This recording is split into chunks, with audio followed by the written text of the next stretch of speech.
Hey everyone, Trail Ducker here, doing a Design League 4.4 playthrough. I'm going to go through alphabetical order the entries. Apologies for how late. This is about a month after the results. But here is DL 4.4 ABPG1812. And this is for the Dealer's Choice contest. So everyone picked two challenges to do while they made a routing and a course. So ABPG picked two double greens and three par fours under 400 yards. So let's get into it. I'm going to do these playthroughs in four, make sure I have the highest tee, and then just so it's not a big issue when playing, I just make the wind at 0. I think I need to remember when I start it to. I've been play testing my major course with no tempo on. Let me also start some music while I start. So.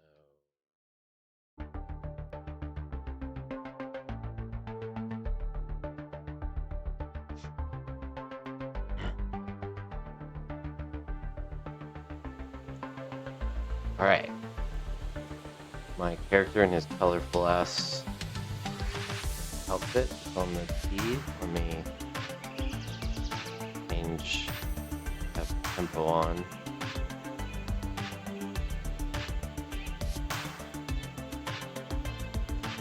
Right. So let's fly around and look, and you see he really used the remove heavy rough tool, which can be a good look. I know a big critique I had is when you do it though, you still want to like do a rough,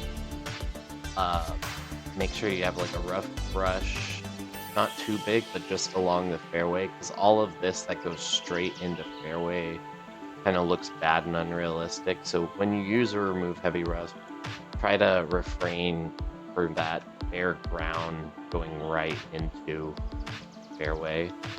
But other than that, it looks, I would assume some auto-gen with planting that you did yourself around it, which isn't the best look because you can kind of see the haphazardness and some of the ways that the trees combined, where when you do it hand motion, it has a little bit more, or hand, like by hand, it has a little bit more of a natural feel to it, the way things kind of collide and stuff. So I would suggest not using, I really only use auto gen for background when I run out of meter and need to fill it.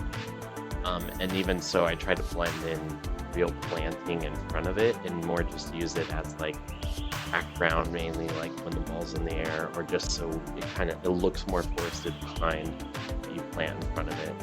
Every now and then you still have to have it in areas that's visible, but you just gotta find a way to meld it together. And then even at times, which takes more time, but you go in and hunt for trees that don't look right with the remove tool. These bunkers, I do like that you try to kind of make them planting kind of go in them so they look a little like they're coming out of the landscape. This planting's really close to the fairway, and I think that happens a few times. You want to try to push planting a bit back from fairways. And then the shapes are a bit too like scoop, kind of like Augusta, where they kind of have those scoops, and that looks too manicured for what you're trying to go here. I would really rough up these edges to make it look more like natural and blow out. And part of it is you did spline, I assume, so that the rough can die into them. You'd want to get some brushes over here so that you can get these weird jaggedy shapes. And splining into fairways is really hard because like this is a little unrealistic how sculpting would be. The way it's kind of like ooh and then drop and then blow. Like you gotta really kind of know what you're doing with sculpting. And it was my like third course I did that, and kind of got. I think that was one of the main reasons that one didn't get tour worthy. So you got to kind of like really kind of watch different tutorials, mainly Ben's, and Matt F has some old ones that really help too. Get how to sculpt and then go with it. Another thing is, yeah, these greens are huge. And I know that's part of what you were going for, but they're just way too like, and that's a common throughout the course. All right, I'll just get my shot.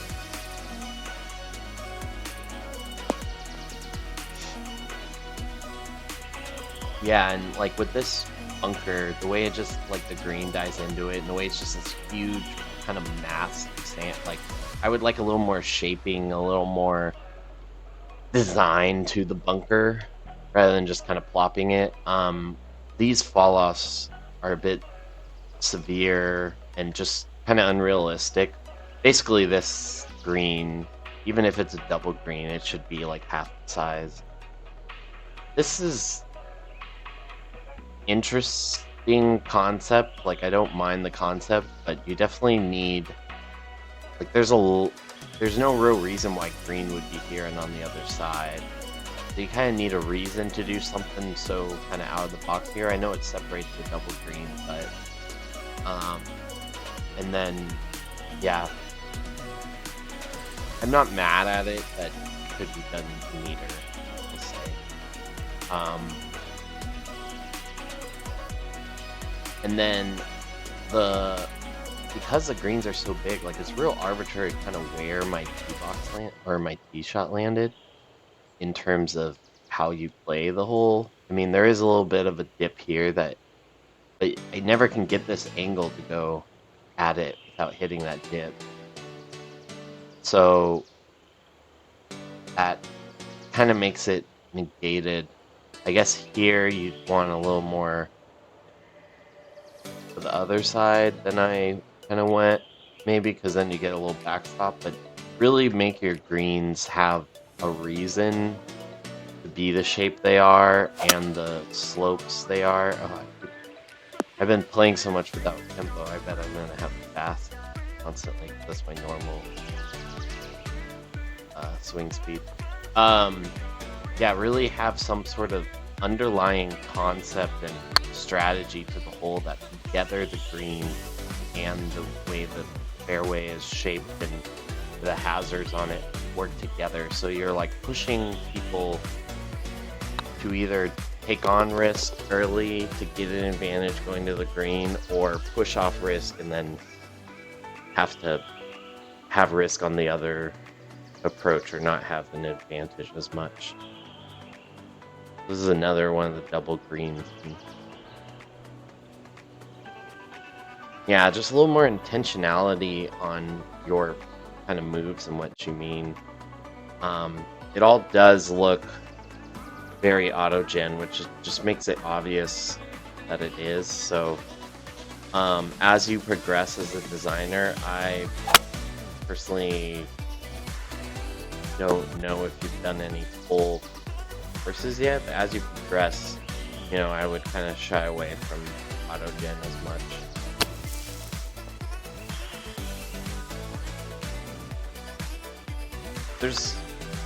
I like that you're experimenting with stuff like heavy rough and remove, and I see there's a little let me go back, there was some surfacing.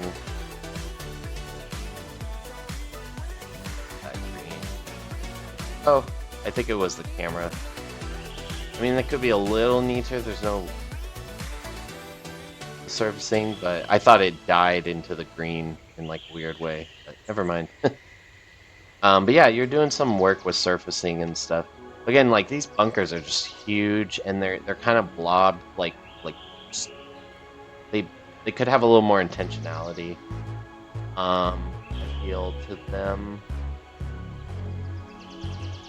and I think this is one of the par 3s, or par 4s, sorry, less than 400. This one isn't a bad one, I guess but this bunker in front kind of cuts off going at it as an option.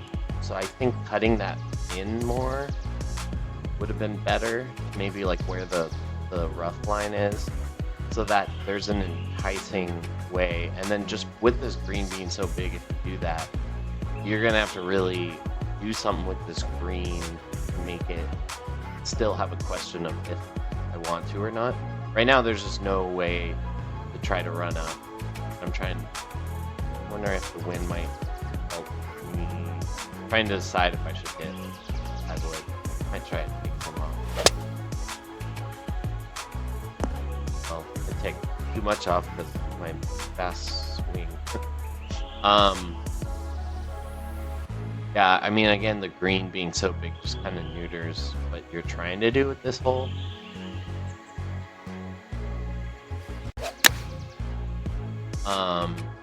Yeah, that fall off could be done a little less like ski slope because it just looks a little silly when it's that and dramatic. Straight into bunker. But that's not that. That's kind of more minor to some of the other things. Really, the green size kind of tricky on this hole. I assume this is another one. Actually, I should look at the scorecard to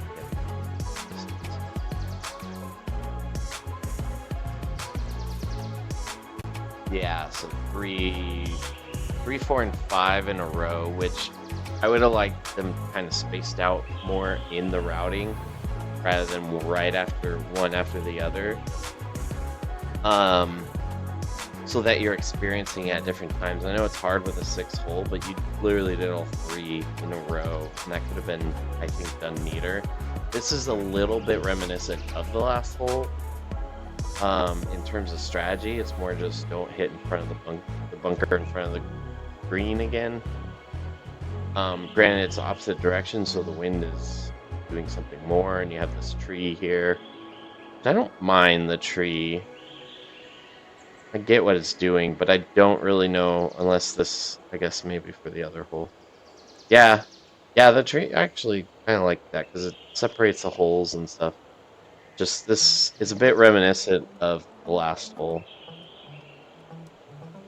And that I think is the part 3 that's double green.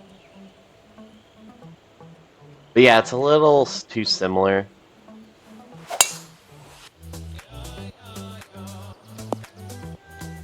Tried to take some off, but then I was so focused on not fasting it again, I hit the whole swing. These green slopes are a little dramatic, but they're a good start in terms of concept. Little arbitrary, again related to the hole that you're playing, but not. They're a good start. Play that.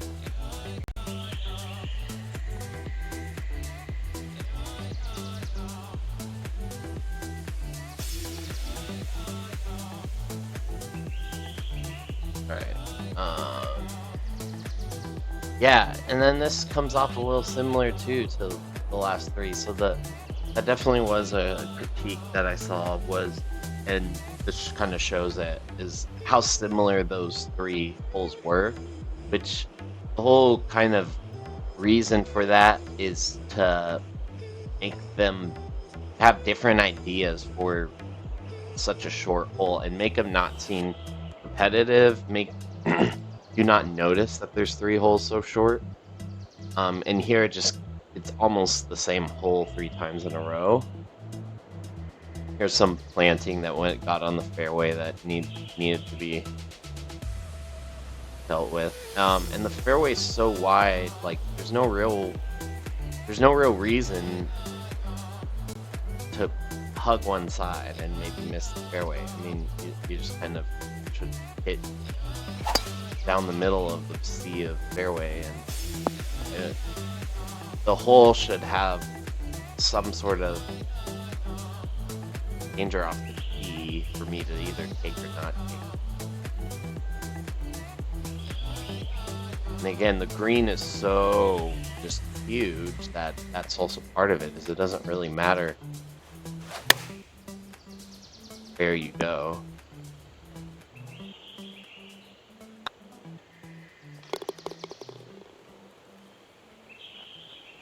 So the double green thing, I think you're already kind of struggling with some scale. Your bunkers and your greens are just huge, and then doing a double green just even compounded that issue, and kind of hurt you more.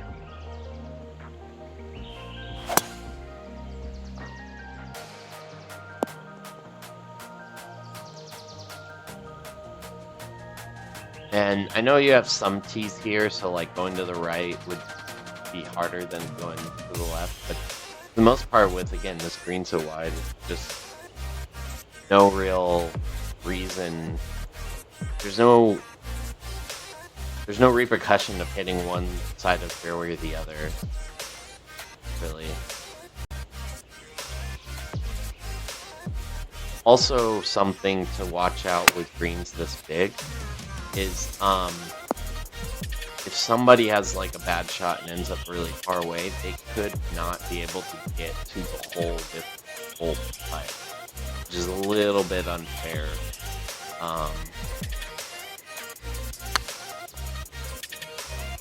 Because then you're not supposed to like chip on the green, but then if you can't get there all the way.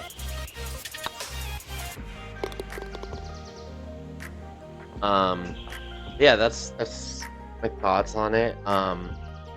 Again, I don't know if you've done or how many full courses, so hopefully this can give you some things to take from it, but I hope you don't think that was too harsh. I was just trying to give you honest feedback to build on, because I think there's some good ideas here to build off of, so keep it up. And thanks for entering. Bye.